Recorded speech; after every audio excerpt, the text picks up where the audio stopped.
Dans cette édition, nous ferons une incursion dans le domaine des assurances. Certaines sont obligatoires, mais l'indemnisation en cas de préjudice n'est pas aussi simple que nous pouvons l'imaginer. Hier, dimanche 15 novembre 2020, la Côte d'Ivoire a célébré sa 24e journée nationale de la paix.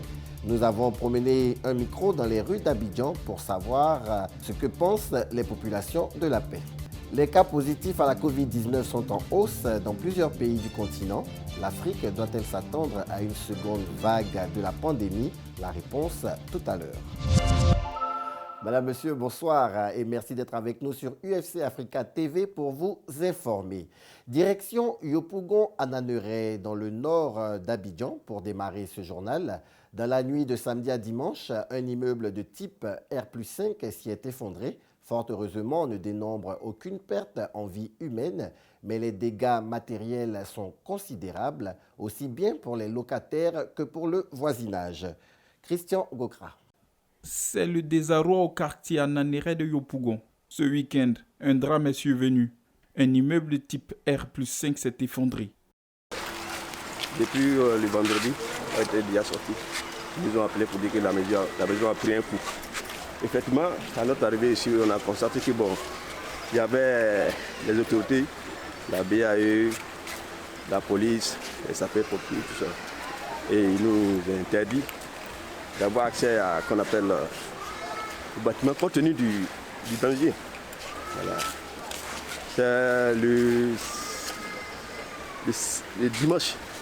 Dimanche, nous venons pour pouvoir voir si on peut récupérer certaines affaires dedans. Voilà, on arrive. C'est tombé. Les signes de l'effondrement de l'immeuble étaient là. Donc on a dû déserter les lieux d'urgence. On a pu enlever les familles, mais les biens sont restés. Parce qu'on ne pouvait pas continuer de rentrer sous la menace de l'effondrement de l'immeuble. Donc on a dû évacuer les lieux d'urgence. Pour cette dame, propriétaire d'un immeuble voisin, il faut construire en respectant les normes pour la sécurité des locataires. J'interpelle vraiment aux gens qui construisent. L'argent est bon. Nous tous, on a des maisons, on construit, on a des maisons. Mais vraiment, il faut penser aussi aux habitants. Parce que s'il n'y a personne qui habite la maison, tu ne peux pas avoir l'argent. Donc, prenons des faits vraiment adéquats. Construire un immeuble de type R+5 nécessite une étude préalable selon cet expert, qui en outre interpelle l'État. Les maçons aussi même qui font le travail, certainement qu'ils reçoivent l'argent, au lieu de prendre le matériel adéquat, ils ne le font pas.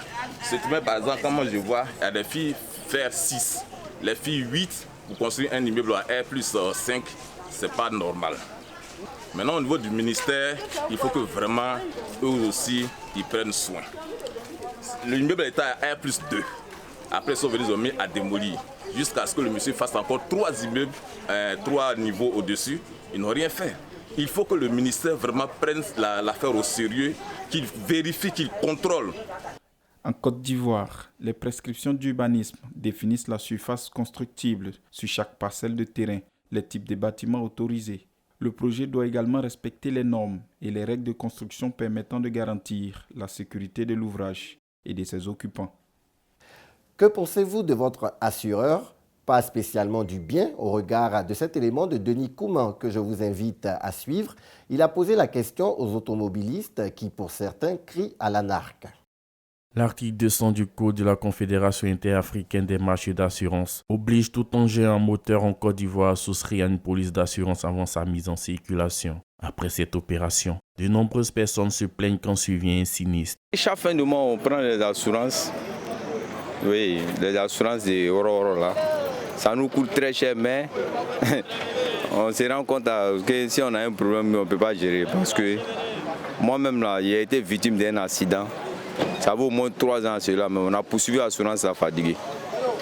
Dans chaque fin de mois, on nous fait payer 19 100 francs, soit disant qu'il y a CDAO, il y a tout. Mais quand on a un problème, on n'arrive pas à nous dédommager. Pour mademoiselle Bosson qui exerce dans le secteur, la majorité des maisons d'assurance sont fiables. Selon elle, le non-paiement des sinistres dépend de plusieurs facteurs. Toutes les maisons d'assurance, je sais que c'est de bonnes maisons. Souvent, si on ne paye pas, ça dépend peut-être des pièces à fournir. C'est une administration. Pour quand tu reçois quelque chose en retour, il y a des papiers que tu dois fournir. Et une assurance, c'est un contrat. Il y a des choses qui doivent figurer dans le contrat. Donc quand ces choses-là ne sont pas figurées dans le contrat, je pense que c'est normal qu'on ne puisse pas vous dédommager. Les assurés déploient la lenteur dans la prise en compte de leur dossier qui aboutit difficilement. Oui, c'est toujours la même chose là, pour nous dire seulement que bon, il n'y a pas de problème, patientez-vous. On a confié à un avocat, on a fait comme ça, le dossier en cours. Il nous fait tourner en tout cas. Le respect des engagements est souhaité par les assurés. Ils demandent à l'État d'être regardant sur ce secteur. On n'aura pas notre jet. C'est trop chaud. Quelqu'un peut se débrouiller pour te trouver 150 000 pour te donner. Puis bon, demain quand il a un problème, il n'est pas en mesure de le satisfaire. Si les autorités peuvent voir ça aussi, vraiment, ça nous a arrangé. La branche de l'assurance automobile est en perpétuelle progression. Elle représente la première branche du marché non-vie selon les statistiques. Cependant, le législateur et l'État doivent être très regardants afin d'indemniser d'éventuels sinistres dans un délai raisonnable.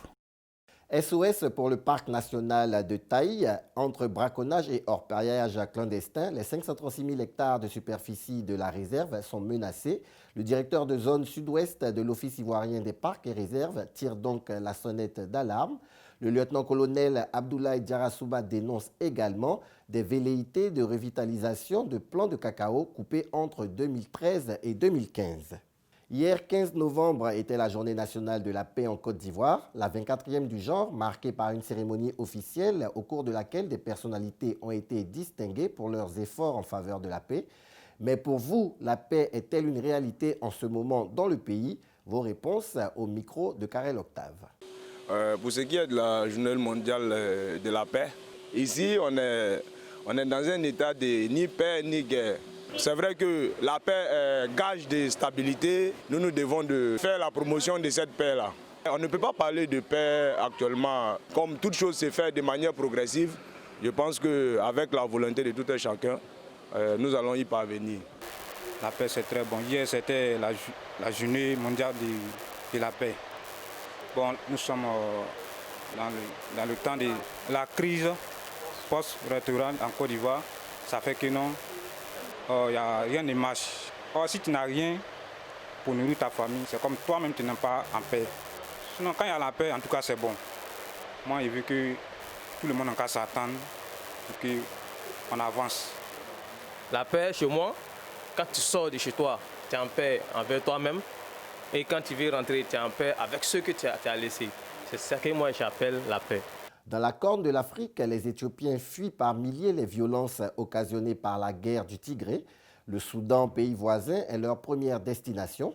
Pour faire face à l'afflux des réfugiés, les autorités soudanaises décident donc de la réouverture du camp d'Oum Rakba, à environ 80 km de la frontière éthiopienne. Ce camp fermé il y a 20 ans pourra accueillir jusqu'à 25 000 réfugiés. Les cas de Covid-19 augmentent d'environ 10% chaque semaine en Afrique. Le continent est certes loin de la catastrophe, mais une deuxième vague de la maladie n'est pas à omettre. Les explications de Henri Niamke. Tandis que la Covid-19 continue de faire des ravages à travers le monde, l'Afrique persiste à se démarquer. Son bilan est d'1 095 000 contaminés, soit 4% des cas mondiaux, alors que le continent compte 17% des habitants de la planète, avec 46 000 morts qui représentent 2% au plan mondial. Si l'Organisation mondiale de la santé note moins de 20 millions de personnes testées sur le continent, aucun pays n'a observé des pics de mortalité qui ne sauraient être expliqués. La première vague de Covid-19 a atteint son pic fin juillet avant de décroître pour se stabiliser en dessous de 7 000 cas journaliers en septembre. Depuis, le nombre de cas déclarés par les États à l'OMS et au Centre africain de contrôle et de prévention des maladies CDC augmente au rythme d'un peu plus de 10% par semaine. Le dernier bilan hebdomadaire d'Africa CDC recense un peu moins de 90 000 nouvelles contaminations. Ces chiffres qui, vus d'Europe, ne semblent pas inquiétants, confirment pourtant pour les experts locaux l'amorce d'une deuxième vague. La CEDEAO apporte son soutien au Mali dans la lutte contre l'insécurité alimentaire. Les ménages les plus vulnérables du pays ont reçu 893 tonnes de céréales. Ces dons viennent en complément de nombreux autres appuis que la CEDEAO apporte au Mali, surtout depuis l'apparition de la Covid-19. Incroyable mais vrai, mais acheter un bébé à environ 200 000 francs CFA, c'est illicite mais possible. Au Kenya, un marché noir de vente de bébés a vu le jour et les affaires semblent marcher. Les nourrissons sont volés sur commande puis revendus. Les femmes vulnérables sont des proies à Nairobi pour alimenter un marché noir florissant de vente de bébés. Des enfants sont enlevés à des mères sans abri et vendus pour du profit. Les voleurs de bébés vendent des opportunistes vulnérables aux criminels organisés. Parmi les opportunistes, on trouve des femmes comme Anita, une grande consommatrice de drogue qui vit dans la rue et gagne sa vie en volant des enfants. Leur cible, des mères de nourrissons de moins de 3 ans. Pour enlever ces enfants à leur mère, les voleuses parlent à la mère pour la rassurer ou la drogue si elle ne coopère pas. Certains hôpitaux sont mêlés. Les responsables d'hôpital utilisent des papiers légitimes pour prendre la garde des enfants volés avant de les revendre directement. Certains des clients sont des femmes stériles qui viennent adopter et d'autres les utilisent pour faire des sacrifices. Mais peu importe le but du client, ce qui intéresse ces vendeuses, c'est l'argent. Il n'existe pas de statistiques fiables sur la traite des enfants au Kenya, pas de rapport du gouvernement, pas d'enquête nationale complète. Les agences chargées de retrouver les enfants disparus et de traquer le marché noir manquent de ressources et de personnel. L'une des rares garanties pour les mères dont les enfants sont enlevés est Missing Child Kenya. Au cours de leurs 4 années d'existence, l'organisation a travaillé sur environ 600 cas. C'est ici que l'on se sépare. Merci de votre fidélité au programme de UFC Africa TV.